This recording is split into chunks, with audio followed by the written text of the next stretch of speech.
కీర్తన గ్రంథము 121 కీర్తన గ్రంథము 121 కీర్తన. దేవుని ఆరాధించడానికి ముందుగా ఒక వచనాన్ని ధ్యానం చేసుకుందాం. 121 కీర్తన.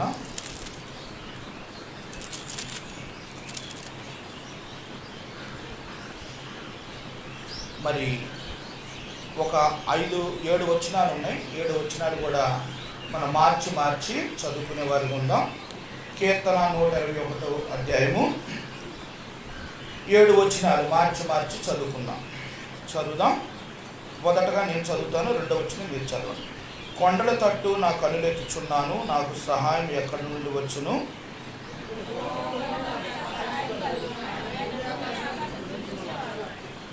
ఆయన నీ పాదమును తట్టునీయుడు, నిన్ను కాపాడువాడు కునకడు.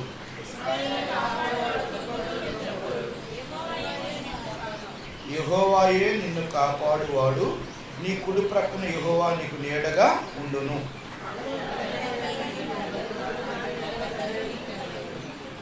ఏడవ వచనం అందరూ కలిసి చదువుతాం. ఏ అపాయము రాకుండా యెహోవా నిన్ను కాపాడును, ఆయన నీ ప్రాణమును కాపాడును.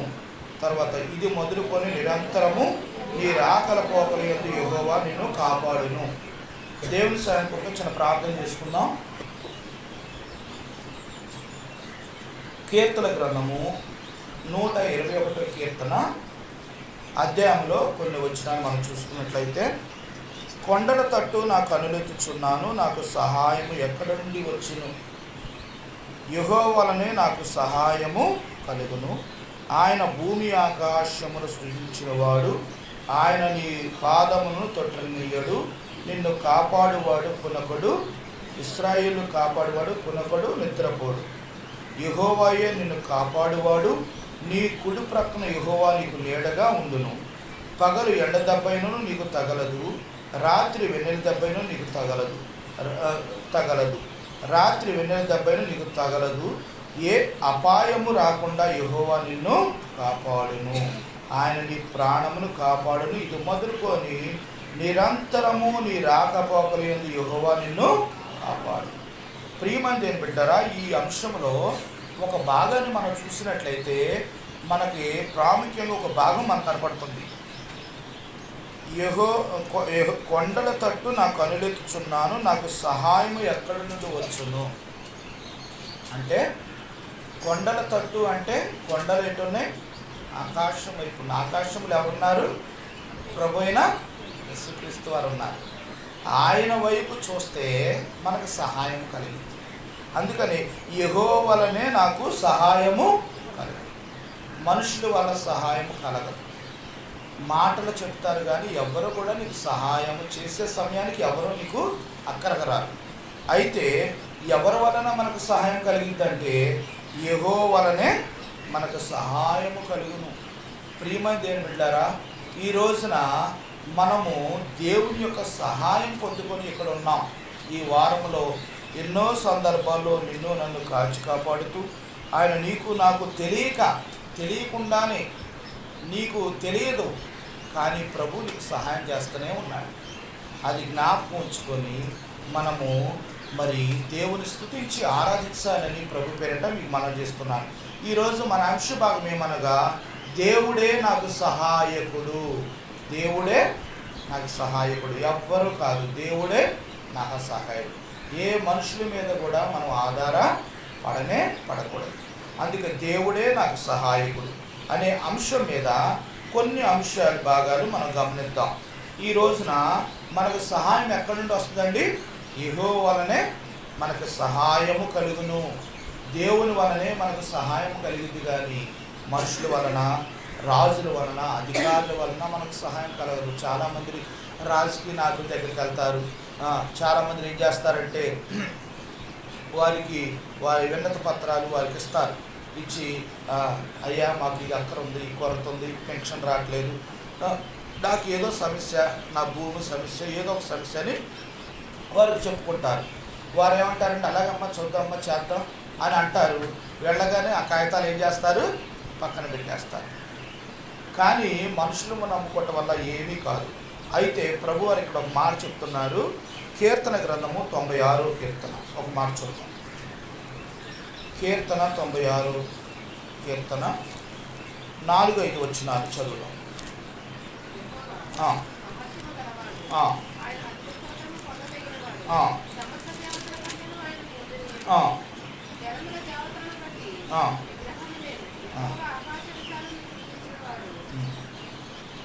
ఇక్కడ మనం చూసినట్లయితే కీర్తన 96:4-5 వచనాల్లో యెహోవా మహత్యము గలవాడు, ఆయన అధిక స్తోత్రము పొందదగినవాడు, సమస్త దేవతల కంటే ఆయన పూజనీయుడు. చూసారా, ఇక్కడ మనం చూసినట్లయితే యెహోవా మహత్యము గలవాడు, ఆయన అధిక స్తోత్రము పొందగలవాడు. ఆయన్ని అధిక స్తోత్రము మనం ఎంత స్తుతించినా తక్కువే. ఆయన గురించి ఇక్కడ ప్రభువారు ఏం చెప్తున్నారంటే చక్కని మాట, సమస్త దేవతల కంటే ఆయన పూజనీయుడు. అయితే చూడండి, జనులు దేవతలందరూ వట్టి విగ్రహములే, యెహోవా ఆకాశ విశాలమును సృజించిన వాడు. ప్రియమంది చూడండి, ఆకాశ విశాలమును సృజించిన వాడు. ప్రభువారు నీకు నాకు సహాయం అవసరం కనుక మనకు ఆకాశము భూమి కావాలి, భూమిలో సమస్తము కావాలని ఆయన ఎరిగిన దేవుడు. ఆయన నీ కొరకు నా కొరకు అన్నిటినీ సమకూర్చిన దేవుడు. ఆయన సమస్తాన్ని మనకు ఇవ్వగల దేవుడని మనం నమ్మి ఆయన స్తుతించి ఆరాధించాలి. అందుకని ఇక్కడ ప్రభువు చెప్తున్నాడు, ఆయన అధిక స్తోత్రము పొందదగిన వాడు. ఎవ్వరు లేరండి, ఆయన ఒక్కడే అధిక స్తోత్రం పొందదగిన దేవుడు. ఆయన మనం ఎంతగా స్తుతించినా తక్కువేనని ప్రభు పేరిట మనం చేస్తున్నాను. ఎంత స్తుతించినా తక్కువే. అందుకనే మనం ఈ రోజున దేవుడే నాకు సహాయకుడు, దేవుడే నాకు సహాయకుడు, ఏ విధంగా నీకు సహాయం చేశాడు దేవుడు అనే అనుభవాలు కొన్ని చూద్దాం. కొన్ని మాటలు మనం గమనించినట్లయితే కీర్తన గ్రంథం 28వ కీర్తన, కీర్తన గ్రంథము 28వ కీర్తన 7వ వచనం చదువు.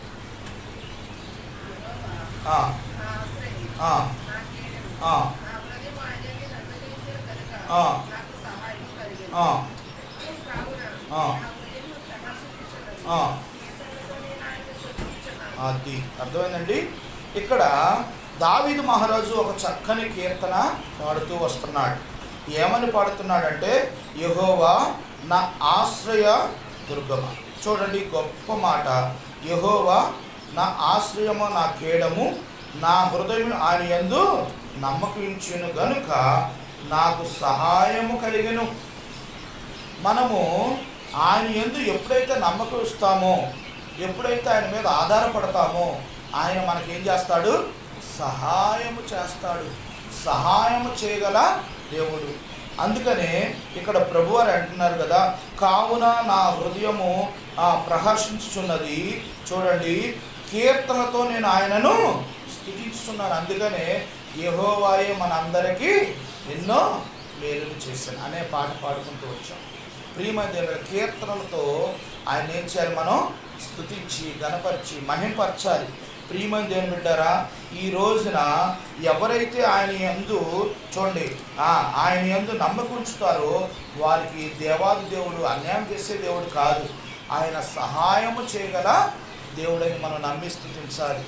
ప్రభువారు ఎన్నిసార్లు నీకు నాకు అక్కర్లో ఉన్నప్పుడు, ఇబ్బందుల్లో ఉన్నప్పుడు, ఇరుకులో ఉన్నప్పుడు, కష్టాల్లో ఉన్నప్పుడు, వేదనలో ఉన్నప్పుడు నీకు ఎన్నిసార్లు సహాయం చేశాడో ఒక్కసారి మీ మైండ్లో వెనక్కి తీసుకెళ్ళి చూడండి. ప్రభువారు ఎన్నోసార్లు నీకు నాకు సహాయము చేస్తున్నారు. ఎందుకంటే నీవు నేను ఎవరి మీద ఆధారపడ్డాం? ఆయన మీద ఆధారపడి ఉన్నాం కనుక ఆయన నిన్ను విడిచిపెట్టే దేవుడు కాదు. మనుషులు అయితే విడిచిపెడతారు, కానీ దేవుడైతే మాత్రం కూడా నిన్ను విడిచిపెట్టడు. నీకు అది చేస్తాను ఇది చేస్తానని డబ్బులు తీసుకుంటారు, కానీ అవసరానికి వచ్చేళ్ళకే నీకు ఒక్కరు కూడా దగ్గరికి రాదు. అప్పుడు ఎవరండి సహాయం?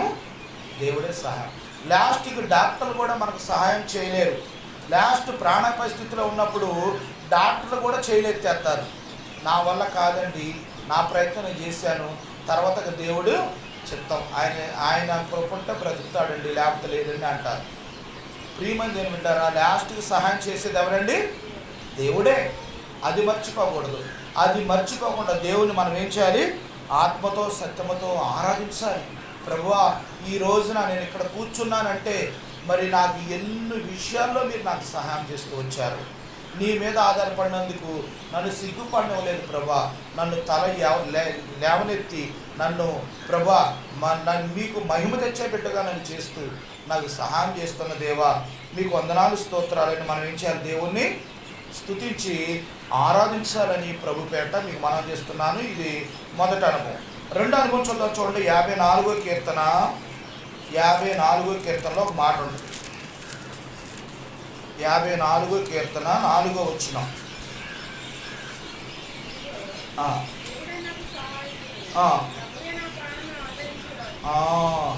ఇదిగో దేవుడే నాకు సహాయకుడు, ప్రభువే నా ప్రాణమును ఆదరించువాడు. చూడండి ప్రియమైన దేవుని బిడ్డారా, ఈ రోజున ప్రభువే నా ప్రాణమును ఆదరించువాడు. మన ప్రాణముతో ఉన్నాము అంటే ఆయన నీకు నాకు సహాయం చేయబోతే ఈ ప్రాణం ఎప్పుడో ఉండేది కాదు. పొద్దున్న చూసాం పాపం చాలా మరి పండగ వాతావరణంతో సంతోషంగా మరి వేరే ఊరి నుండి వస్తున్నారు. ఒకేసారి లారీ కారు యాక్సిడెంట్ అయింది. పాపం కొడుకు, అల్లుడు, అత్తయ్య, పిల్లలు అందరూ కూడా చనిపోయారు. చూసారా? ఆయన ప్రాణము నిన్ను నన్ను ఎన్ని విధాలుగా కాపాడుతున్నాడంటే ఎన్నోసార్లు నిన్ను నన్ను కాపాడుతూనే వస్తున్నాడు. అది మర్చిపోకూడదు. మనం చాలామందిని మర్చిపోతుంటారు, కానీ అది మర్చిపోదు. అందుకని ఇక్కడ ప్రభు, ఇదిగో దేవుడే నాకు సహాయకుడు, ప్రభువే నా ప్రాణమును ఆదరించువాడు. ప్రతి విషయంలో నీ ప్రాణాన్ని ఆదరిస్తున్నాడు, నీకు తోడుగా ఉంటున్నాడు, నీకు సహాయం చేస్తున్నాడు, నిన్ను అన్ని విషయాల్లో మరి ఉన్నతమైన స్థితికి తీసుకెళ్ళాలని నిన్ను ఎప్పుడు కూడా గొప్పగా ఎంచుతూ వస్తున్నాడు. ప్రియమైన దేవుని బిడ్డారా, మనం దీన్ని బట్టి దేవుని స్తుతించాలి. ప్రభువా, ఇదిగో ఇప్పుడే నాకు సహాయకుడుగా, నా ప్రాణాన్ని రక్షించే దేవుడిగా మీరు ఉన్నారని నమ్మి స్తుతిస్తున్నాను. ప్రభువా, ఎన్నోసార్లు ప్రమాదమైన స్థితిలో నుండి మమ్మల్ని అందరిని కూడా తప్పిస్తూ మరి సంరక్షిస్తున్న దేవా, మీకు వందనాలు స్తోత్రాలని మనం ఏం చేయాలి? దేవుణ్ణి స్తుతించి ఆరాధించాలి. చాలామంది ఏం చేస్తారంటే దేవుడు చేసిన మేలు అప్పటికప్పుడు మర్చిపోతారు. ఏదైనా చిన్న ఆపద, చిన్న కష్టం రాగానే దేవుడు నాకేం చేశారంటారు. దేవుడు ఎనీ టైం నీ ప్రక్కన ఆయన ఒక దూతలా నేను కావలి కాస్తున్నాడు. ఆయన మనం ఇందాక చదువుకున్నాం కదా, ఆయన నిప్పునొకడు నిద్రపోడు, ఆయన నిన్నెప్పుడు కంటికి రెప్పలా కాచి కాపాడే దేవుడని మర్చిపోకూడదండి. ఆయన మనం ఎప్పుడు కూడా ఏం చేయాలి? స్తుతించి ఆరాధించాలి, గణపరచాలి. అవును ప్రభా, నా పట్ల అంత బాధ్యతగా మరి నన్ను అంతగా ప్రేమిస్తున్న దేవా, నేను ఏమిచ్చి రుణం తీర్చుకోగలను? విరిగి నలిగిన హృదయంతో నేను స్తుతించడం తప్ప అని దేవుని మనం ఏం చేయాలండి? స్తుతించి ఆరాధించాలి. అందుకని దేవుడే నాకు సహాయకుడు. మరి దేవుడు తప్ప నీకు ఎవ్వరు కూడా సహాయం చేయలేరని ఈ ప్రభువారు ఈ వాక్యం ద్వారా నీతో మాట్లాడుతూ వస్తున్నారు. అలాగే ఇంకో మాట చూద్దాం. చూడండి, 116వ కీర్తనలో 116వ కీర్తన ఒక మాట చూద్దాం. 116వ కీర్తన 6వ వచనంలో ఒక మాట చూద్దాం. 116:6.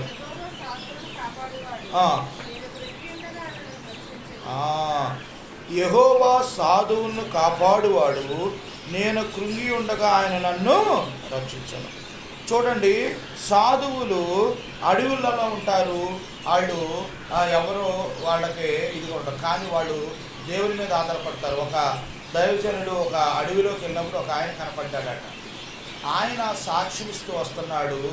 ఏంటయ్యా, నువ్వేమి తినకుండా ఎలా ఉండగలిగా? అంటే నా దేవుడే నాకు సహాయకుడు. ప్రభువారిని ఆరాధిస్తూ వస్తున్నాడు ఆ వ్యక్తి. చాలామందికి తెలియదు ఆ విషయం. దేవుడే అందుకని దేవుడు ఇక్కడ ఉన్నాడు, యెహోవా సాధువులను కాపాడువాడు. ఆయన కాపాడకపోతే ఆయన వాళ్ళు ఉండరు. అయితే ఇక్కడ చూడండి, ఇక్కడ ఒక చక్కని మాట, నేను కృంగి ఉండగా ఆయనను నిన్ను స్తుతించుదను. చూడండి 6వ వచనం, నేను కృంగి ఉండగా ఆయన నన్ను రక్షించను. నేను కృంగి ఉండగా ఎన్నిసార్లు కృంగిపోయిన స్థితిలో ఉన్నప్పుడు, దిగులుగా ఉన్నప్పుడు, బాధల్లో ఉన్నప్పుడు నీకు ధైర్యం ఇచ్చింది ఎవరండి? ప్రభువైన యేసుక్రీస్తు వారు. ప్రియమైన దేవుని బిడ్డలారా, ఈ మాటను నువ్వు జ్ఞాపకం చేసుకొని ఈరోజు దేవుని స్తుతించాలి. కృంగి ఉండగా ఆయన నన్ను రక్షించెను. చాలామంది తొందరపాటు నిర్ణయాలు తీసుకుంటారు. తొందరపాటు నిర్ణయాలు తీసుకొని ప్రాణాలను తీసుకునే వారిగా ఉంటారు. 10 నిమిషాలు కూడా ఆలోచించకుండా, వెనక స్థితిని ఆలోచించకుండా తొందరపాటు నిర్ణయాలు తీసుకొని ప్రాణాలు తీస్తారు. కానీ ఇక్కడ ప్రభువారు అన్ని విషయాలు ఏం చెప్తున్నారు తెలుసా? కృంగి ఉండగా ఆయన నిన్ను రక్షించను. ఎన్నోసార్లు నిన్ను రక్షించిన దేవుడు ఈరోజు ప్రభువారిని నువ్వు స్తుతించాలి, ఆరాధించాలి. నిన్ను కాపాడే దేవుడిని నువ్వు మర్చిపోకూడదు. ఆయన నిత్యము స్తోత్రార్కుడు, స్తోత్రానికి మరి స్తోత్ర తగిన అర్హుడండి. ఆయన్ని మనం ఎంత స్తుతించినా తక్కువే. అందుకనే ప్రభువా, నేను కృంగి ఉన్న పరిస్థితుల్లో, నేను బాధల్లో ఉన్న పరిస్థితుల్లో నా దగ్గరకు వచ్చి నన్ను ఓదార్చిన దేవా, మీకు వందనాలు, స్తోత్రాలని మనం దేవుని స్తుతించి ఆరాధించాలి. ఒక దైవజనుడు ఇచ్చిన సాక్ష్యం ఏమిటంటే, ఆ దైవజనుడు ఎంతో రౌడీయుజంగా తాగుతూ ఎంతో జులాయిగా తిరుగుతున్న వ్యక్తి. వాడి అమ్మగారు ఎంతో ప్రార్థన పరురాలు. ఆమె మరి ఎప్పుడు కూడా ఆ యొక్క సేవకుడితో అంటుండేదట, ఆ బ్రదర్తో, అయ్యా నీకు ఏ సహాయం కావాలన్నా నువ్వు దేవుడిని మాత్రం ప్రార్థన చెయ్యి, నీకు దేవుడు సహాయం చేస్తాడు, ప్రభువారిని మర్చిపోవద్దు, నీకు ఎప్పుడైనా సరే దేవుడు నీకు తోడుగా ఉంటాడు అని చెప్తుండేదట.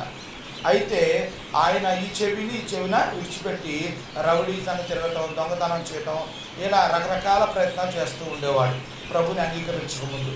తర్వాత ఆ యొక్క కేసులు పడి మీద మరి చాలా విధాలుగా ఆయన స్టేషన్ తీసుకెళ్ళి కొట్టడం, చిత్రహింసలు చేయటం, ఇవన్నీ చేస్తే ఆయన్ని బెదిరించడం, మరి వేరే వాళ్ళు ఆయన కొట్టడానికి ప్రయత్నించడం, ఇలాంటివన్నీ చేసినప్పుడు ఆయన ఏమనుకున్నాడంటే, నేను ఎందుకు బ్రతకటం, నేను చనిపోతే బెస్ట్ కదా అనుకొని ఒక రూమ్లోకి వెళ్ళాడట. రూమ్లోకి వెళ్ళిపోయి అనుకున్నాడట, మా ఇంటి పక్కనే రైలు పట్టాలు ఉన్నాయి, ఆ రైలు వచ్చిన తలకాయ రైలు పట్టాల మీద పెట్టి చనిపోదాం అనుకున్నాను. వాళ్ళ అమ్మ చెప్పిన మాట గుర్తుకొచ్చింది ఆ వ్యక్తికి. ఏమనంటే, అయ్యా మరి నువ్వు ఏ పని చేసినా ప్రార్థన చేసుకొని చెయ్యి, మరి నీకు సహాయం చేస్తాడు ప్రభువారు అన్న.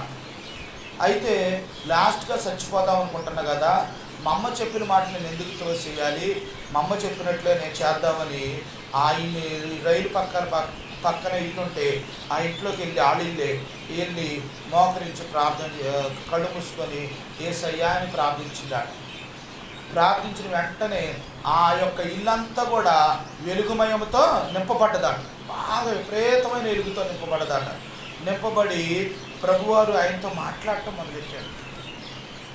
వెంటనే ఆయన హృదయంలో ఉప్పొంగిపోతూ ప్రభు నాకు మాట్లాడుతూ వచ్చాడని ఆయన అప్పుడు తీర్మానం చేసుకున్నాడు. నేను తీసుకున్న నిర్ణయం తప్పు, నా ప్రభువారు నాతో మాట్లాడాడని వెంటనే ఆ యొక్క మరణాన్ని వెంటనే ఆపేసుకున్నాడు. ప్రియమైన దేవుని బిడ్డలారా, ఆ బ్రదర్ ఎవరో తెలుసా? మీకు తెలిసే ఉంటుంది.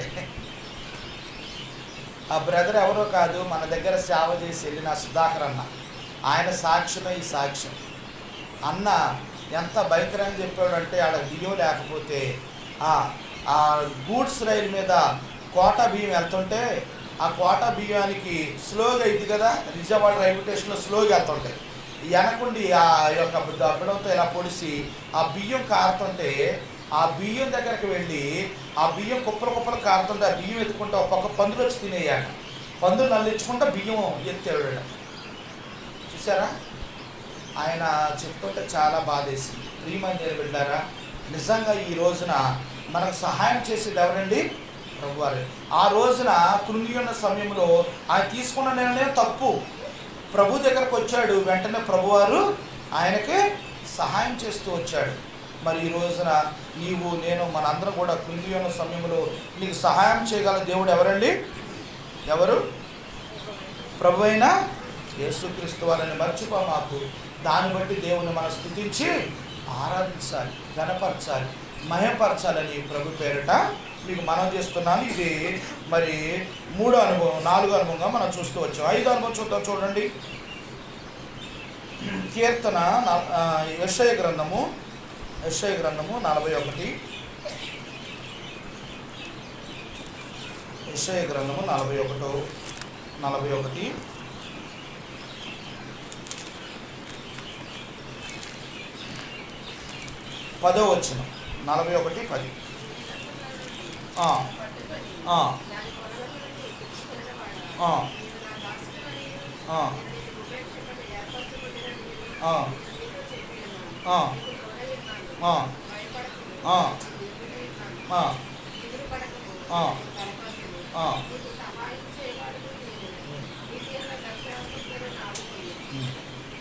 చాలా ఇక్కడ మనం చూసినట్లయితే దేవాది దేవుడు గొప్ప వాగ్దానం ఇచ్చి నిన్ను నన్ను బలపరుస్తూ వస్తున్నారు. చూడండి, ఇక్కడ యెషయా గ్రంథం 41:10లో దేవుడిచ్చే గొప్ప వాగ్దానం ఏంటంటే, చూడండి, భూదంతరం నుండి నేను పట్టుకొని కోణల నుండి పిలుచుకున్నవాడా, నీవు నా దాసుడు నేను నిన్ను ఉపేక్షించు ఏర్పరచుకున్నాననియు నేను నీతో చెప్పి ఉన్నాను, నీకు తోడై ఉన్నాను, భయపడకము. దేవుడు 2025 సంవత్సరంలో దేవుడు మనకు గొప్ప వాగ్దానం ఇచ్చేది ఏంటంటే, నేను నీకు తోడై ఉన్నాను, నువ్వు భయపడద్దు. ఎందుకు భయపడుతున్నావు? నేనుండగా నీకు అని గొప్ప వాగ్దానం ఇస్తున్నాడు. భయపడకము, నేను నీ దేవుడినై ఉన్నాను, నువ్వు దిగులు పడద్దు. నేను నీ దేవుడినై ఉన్నాను. నువ్వు మామూలుగా మనుషుల మీద ఆధారపడ్డా, నా మీద ఆధారపడ్డావు. నా మీద ఆధారపడి ఎప్పుడు సిగ్గుపడించనేమను, ఎప్పుడు తల దించుకునేమను, నీ తల ఎత్తుకొని ఉండేటట్లుగా చేస్తాను. అందుకనే దిగులు పడకము, నేను నిన్ను బలపరుతును, నీకు బలాన్నిచ్చి నీకు ధైర్యాన్ని ఇచ్చే దేవుడు ప్రభువైన యేసుక్రీస్తు వారు. నీకు సహాయము చేయవాడును నేనే, నీతి అను నా దక్షిణ హస్తముతో నిన్ను ఆదుకొందును. నిన్ను ఎప్పుడు కూడా ఆయన దక్షిణ హస్తముతో, ఆయన కుడి చేతితో నిన్ను ఆదుకొని నిన్ను కాపాడే దేవుడుగా ఉన్నాడని ప్రభుపేట నీకు మనం చేస్తున్నాను. ఇక్కడ ఈ వచనములో కొన్ని అనుభవాలు మనం చూసినట్లయితే, మొట్టమొదటిగా ఆయన నీకు తోడై ఉన్నాడు. దాన్ని బట్టి మనం స్తుతించాలి. నువ్వు వెళ్ళినా, ఎక్కడున్నా, ఏం చేస్తున్నా ఆయన నిన్ను ఎప్పుడు కూడా విడిచిపెట్టే దేవుడు కాదు. రెండోది, నువ్వు భయపడుతున్నావేమో, భయపడకము అని దేవుడు నీకు గొప్ప వాగ్దానం ఇస్తున్నాడు. నేను నీ దేవుడినై ఉన్నాను, నువ్వు భయపడకమని జ్ఞాపకం చేస్తూ వస్తున్నాడు. దాన్ని బట్టి మనం స్తుతించాలి. అవును ప్రభా, నేను ఎన్నోసార్లు భయపడుతూ వచ్చాను, కానీ నీ ద్వారా నాకు ధైర్యాన్ని ఇస్తున్న దేవా, మీకు వందనాలు, స్తోత్రాలు. రెండోది, దిగులు పడకము, నేను బలపరిచే దేవుడు నేనే. నువ్వు ఎందుకు దిగులు పడుతున్నావు, ఎందుకు కురిగిపోతున్నావు, నేనుండగా అని గొప్ప వాగ్దానం ఇస్తున్నాడు ప్రభువైన యేసుక్రీస్తు వారు. దాన్ని బట్టి మనం దేవుని స్తుతించాలి. ప్రభా, దిగులు పడే సమయాలు నేను ఉన్నప్పుడు నన్ను బలపరిచిన దేవా, మీకు వందనాలు, స్తోత్రాలని దేవుని స్తుతించాలి. అంతేగా, నీకు సహాయము చేయువాడును నేనే. మనకు సహాయం చేసేది ఎవరండి? మనుషులా? ఎవరు కాదు, దేవుడే సహాయం చేస్తాడు. ప్రియమైన దేవుని బిడ్డారా, మన జ్ఞాపకం, నీతి అను నా దక్షిణ హస్తంతో నిన్ను ఆదుకుందును. నిన్నెప్పుడు కూడా విడిచిపెట్టే దేవుడు కాదు. ఆ ప్రభువారిని ఈరోజు నువ్వు ఆరాధించాలి, ఘనపరచాలి, మహిమపరచాలి. అవును ప్రభా, నీవే నాకు సహాయకుడిగా ఉండి నన్ను ఆదరించిన దేవుడు, నాకు భయం నుండి నా భయాన్ని తీసివేసిన దేవుడు, దిగుతో ఉన్నప్పుడు నన్ను బలపరిచిన దేవుడు అని మరి ఈ దయా అక్షరంతో నన్ను ఆదుకునే దేవుడుగా ఉన్నందుకు మీకు వందనాలు, స్తోత్రాలని మనము నిత్యము ఆయన స్తుతించే బిడ్డగా, నిత్యము ఆయన గణపరిచే బిడ్డగా ఉండాలని ప్రభు పేరిట మీకు మనవి చేస్తున్నాను. ఇది 5వ అనుభవంగా మనం చూస్తూ వస్తున్నాం. 6వ అనుభవం కూడా చూద్దాం. చూడండి, 6వ అనుభవం యెషయా గ్రంథం 50వ అధ్యాయము 9వ వచనములో ఒక మాట ఉంటుంది. 6వ అధ్యాయము 50వ అధ్యాయము 9వ వచనం, 59.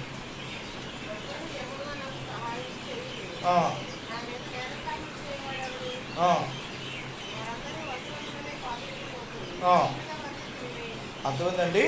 ఇక్కడ ఇంకో గొప్ప వాగ్దానం దేవుడు మనకు ఏమిస్తున్నాడంటే, ప్రభువు యెహోవా నాకు సహాయము చేయును. నా మీద నేరస్థాపన చేయవాడెవడు? నా మీద నేరస్థాపన చేయవాడెవడు? అయితే ఒకవేళ నీ మీద నేరస్థాపన చేశాడే అనుకో, వాళ్ళు ఎలా అవుతారో ఇక్కడ దేవుడిచ్చే గొప్ప వాగ్దానం చూడండి. చేశాడు, వారందరూ వస్త్రం వలె పాతగిలిపోతారు. అర్థమైందండి.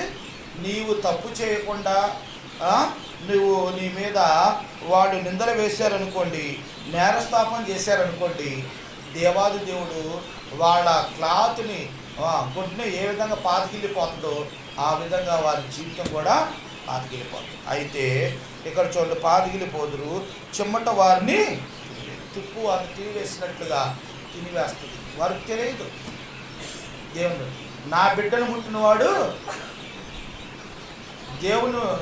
దేవుడు బిడ్డను ముడితే ఆయన కనుగుడ్డిని ముట్టినట్లేనట. ప్రియమైన దేవుని బిడ్డారా, ఈ రోజున ప్రభు అయిన యేసుక్రీస్తు వారు నీకు నాకు ఇచ్చే గొప్ప వాగ్దానం ఏంటంటే, ప్రభు అయిన యెహోవా నాకు సహాయము గలవాడు, సహాయము చేయను, నా మీద నేరస్థాపన చేసేవాడు ఎవరు?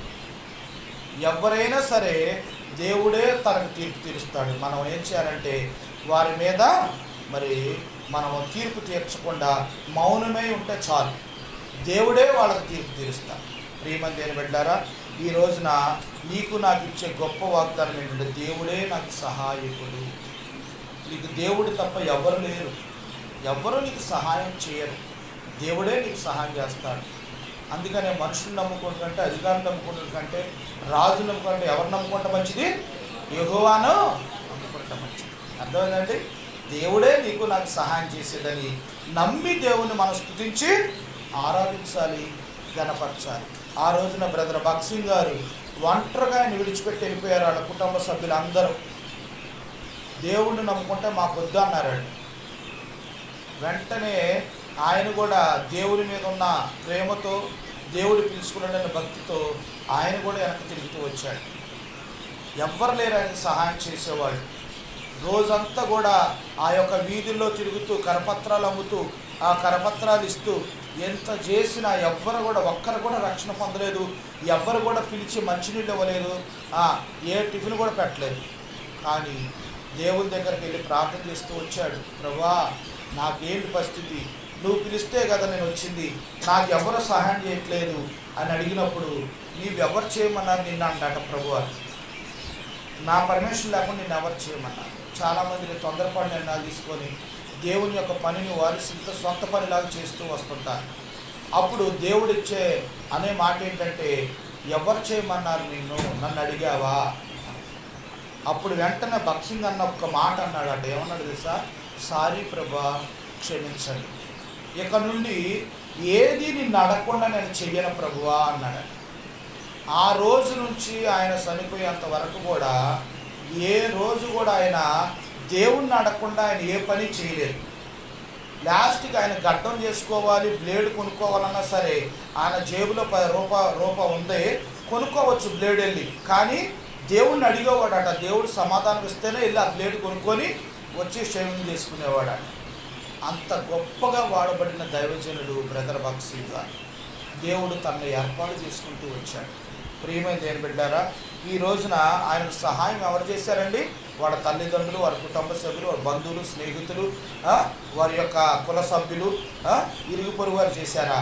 ఎవ్వరు చేయలా. దేవుడే తనకు సహాయం చేస్తూ వచ్చాడు. అందుకని ఆయన ఎవరినే లెక్క చేయడం, దేవుడి మీదే ఆధారపడతాడు, ఎవరిని మీద ఆధారపడడం. ఒకసారి ఒక ముఖ్యమంత్రి గారు మన హెబ్రోను స్థలాన్ని కోరుకున్నారట. కోరుకొని ఏమన్నారంటే, ఆ స్థలం నాకు కావాలి, ఆ దైవజనుడు కబురు చేయండి అన్నారు. కబురు చేయండి అనగానే ఆ దైవజనుడి దగ్గరికి కొంతమంది పిఏలు వచ్చి, మరి ముఖ్యమంత్రి గారు మరి ఇలాగ ఫలానా ఇది కావాలంటున్నారు, ఈ స్థలానికి రెట్టింపు స్థలం మీకు ఇస్తారు, మరి ఈ స్థలం కావాలి అంటే, ఓకే మీకు స్థలం కావాలా, ఇది నాది కాదు దేవుడిది, దేవుడిని అడిగి మీకు ఇమ్మంటే ఇస్తానంటాడు. సరే కూర్చోండి అని కూర్చోబెట్టి లోపలికి వెళ్ళి ఆ ముఖ్యమంత్రి గారు కూడా వచ్చారు. లోపలికి వెళ్ళి ప్రార్థన చేశాడట. దేవుడిచ్చిన సమాధానం ఏంటంటే, ఈ స్థలం మీద ఎవరైతే చేస్తారో వాళ్ళు చచ్చిపోతారు అని దేవుడు మాట్లాడాడు. మాట్లాడిన వెంటనే భక్సింగ్ బయటకు వచ్చి, మరి దేవుడు ఈ విధంగా చెప్తున్నాడు, ఈ స్థలం ఎవరైతే ముట్టుకుంటారో వారి ప్రాణాలు పోతాయని చెప్పాడు. అంటే వెంటనే ఆ ముఖ్యమంత్రికి దడ పట్టుకుందట. దడ పట్టుకొని, అయ్యో మరి ఇక్కడ నుండి వెళ్ళిపోతాం, పదండి అని అట్నే వెళ్ళిపోయారట. ప్రియమైన దేవుని బిడ్డారా, నిజంగా దేవుడి మీద ఆధారపడ్డ వ్యక్తి బ్రదర్ భక్సింగ్ గారు. ఆయన ఒక్కడే సహాయం. ఆయనకి ఎవరు, ముఖ్యమంత్రి గారు వస్తే మనం ఎలా ఉంటామండి? ఎమ్మెల్యే గారు వస్తేనే గడగడగా ఆడుతుంటాం. ముఖ్యమంత్రి గారు వస్తేనే ఎంత ఇదిగా ఉంటుందో మన ఇంటికి వచ్చాడంటే. అలాంటిది ఆయన ముఖ్యమంత్రి కాదు, చీఫ్ మినిస్టర్, ఎవరు వచ్చినా సరే లెక్క చేయడు ఆయన. ఎందుకంటే ఆయన సహాయం చేసేది ఎవరు? దేవుడు. దేవుడి మీద చాలామంది నాయకులు చూసుకొని నాయకుల మీద ఆధారపడటానికి చూస్తుంటారు. వాళ్ళు ఏమి అక్కడికి రారండి. అవసరానికి నీకు ఫోన్ కూడా ఎత్తారు. లాస్ట్కి చేసేది ఎవరు నీకు సహాయం? దేవుడే. అది జ్ఞాపకం ఉంచుకోవాలని ప్రభు పేట మీకు మనం. అందుకని ఇక్కడ ప్రభువారు అన్నారు, ప్రభు యెహోవా నాకు సహాయము చేయును, నా మీద నేరస్థాపన చేయవాడు ఎవడు? ఎవరు నా మీద నేరస్థాపన చేసేది? ఒకవేళ నీ మీద నేరస్థాపన చేస్తే పాత గుడ్లో ఎలాగైతే పెగిలిపోతాయో అలాగ వాళ్ళు చేస్తారు. తుప్పు తినేసినట్లుగా వాళ్ళు తినేయబడతారు. ప్రియమైన బిడ్డారా, మనం ధైర్యంగా ప్రభు మీద ఆధారపడి మనం ముందుకు సాగి దేవుణ్ణి స్తుతించి ఆరాధించాలని ప్రభు పేరట మీకు మనం చేస్తున్నాను. ఇది 6వ అనుభవం. 7వ అనుభవం చూసుకొని ఆరాధించుకుందాం. చూడండి, 7వ అనుభవం చూద్దాం. 7వ అనుభవం చూద్దాం. ఎబ్రిల్ రాసిన పత్రిక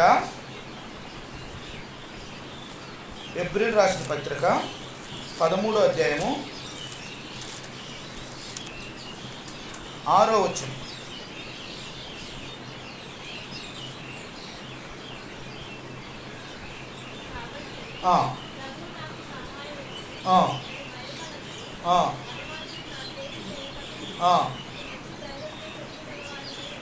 అది అర్థమైంది. ఇక్కడ దేవుడు ఇచ్చే వాగ్దానము ఇందాక ఎలాగిచ్చాడు అలాగే 13:6లో కూడా, కాబట్టి ప్రభువు నాకు సహాయకుడు, నేను భయపడను, నరమాత్రుడు నాకేమి చేయగలడు అని మంచి ధైర్యముతో చెప్పగలవారమై ఉన్నాము. మనకు ధైర్యం ఎక్కడి నుండి వచ్చింది? దేవుడిని బట్టి వచ్చింది. నువ్వేం చేస్తావు? నువ్వేం చేయలేవు. నా దేవుడు నాకు తోడుగా ఉండగా ఏమి చేయలేవు. ఎందుకంటే నాకు సహాయం చేసేది మనిషి కాదు, దేవుడు నాకు సహాయం చేసేది. అందుకని ప్రియమైన దేని పెట్టారు ఇక్కడ ప్రభువారు అంటున్నారు కదా, కాబట్టి ఇక్కడ చూడండి, ప్రభువు నాకు సహాయకుడు, నేను భయపడను. నువ్వు భయపడుతున్నావా ఈ రోజున? దేని గురించి భయపడుతున్నావు? ఎవ్వరు నిన్నేం చేయలేదు. దేవుడు నీకు సహాయంగా ఉంటాడని 2025వ సంవత్సరంలో నీకు దేవుడు వాగ్దానం ఇస్తున్నాడు. నువ్వు దేవుని మీద ఆధారపడి దేవుడి పని చెయ్యి, వాళ్ళ పని దేవుడు చూసుకుంటాడు. ఎవరైనా సరే నువ్వు దేవుడిని మాత్రం విడిచిపెట్టకుండా దేవుడు చెప్పినట్టు చెయ్యి. దేవుడు నీ పట్ల చేసే అద్భుత కార్యాన్ని నువ్వు చూసి 2026వ సంవత్సరం 31వ తారీఖు నువ్వు సాక్ష్యం చెప్తావు. ఇదే మాట మీద నువ్వు విశ్వాసంతో దేవుడి మీద ఆధారపడి చెయ్యి. దేవుడు చేసే కార్యము 2025 లాస్ట్ డిసెంబర్ 31వ తారీఖున సాక్ష్యం చెప్తాం. ఎందుకంటే నా దేవుడు నాకు ఈ విధంగా సహాయం చేశాడు, నేను దేవుడి మీద ఆధారపడ్డాను, దేవుడే నాకు తోడుగా ఉన్నాడు, నాకు ప్రతి విషయంలో సహాయం చేస్తూ వచ్చాడు అని సాక్ష్యం చెప్తాం. ప్రియమైన దేని బిడ్డారా, ఈ రోజున మనం తీసుకున్న అనుభవంలో నుండి దేవుడే నాకు సహాయకుడు. ఎన్ని అనుభవాలు చూస్తాం? 7 అనుభవాలు చూస్తూ వచ్చాం. 1, యెహోవావలనే నాకు సహాయము కలుగును. 1.